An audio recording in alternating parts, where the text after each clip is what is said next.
ಆಸ್ತಿಯ ವಿಚಾರದಲ್ಲಿ ದಾಯಾದಿಗಳು ಮಚ್ಚಿನಲ್ಲಿ ಹೊಡೆದಾಡಿಕೊಂಡು ಆಸ್ಪತ್ರೆ ಸೇರಿದ ಘಟನೆ ಕುಮಟಾ ತಾಲೂಕಿನ ಮೊರಸೆಯಲ್ಲಿ ನಡೆದಿದೆ.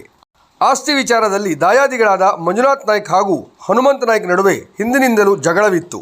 ಇಂದು ಸಂಜೆ ಮನೆಯ ಶೆಡ್ಡಿನ ಬಳಿ ಮಾತಿಗೆ ಮಾತು ಬೆಳೆದು ಅತಿರೇಕಕ್ಕೆ ಹೋಗಿ ಮಚ್ಚಿನಿಂದ ಹೊಡೆದಾಡಿಕೊಂಡಿದ್ದಾರೆ. ಈ ಸಂದರ್ಭದಲ್ಲಿ ಹನುಮಂತ ನಾಯ್ಕ್ ಎಂಬವರು ಮಂಜುನಾಥ್ ನಾಯ್ಕ್ಗೆ ಮಚ್ಚು ಬೀಸಿದ್ದು ತೊಡೆ ಕೈ ಬೆರಳುಗಳಿಗೆ ಗಂಭೀರ ಗಾಯವಾಗಿದೆ.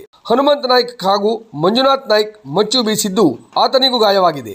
ಇಬ್ಬರನ್ನ ಆಸ್ಪತ್ರೆಗೆ ದಾಖಲು ಮಾಡಲಾಗಿದ್ದು ಘಟನೆ ಸಂಬಂಧ ಪೊಲೀಸ್ ಠಾಣೆಯಲ್ಲಿ ಪ್ರಕರಣ ದಾಖಲಾಗಿದೆ. ವರದಿ ಅನು ನಾಯ್ಕ್ ಹೊನ್ನಾವರ. ಕಡಿಬೇಡ ನೀನು ಅಂತ ಹೇಳಿದ್ರಂತೆ.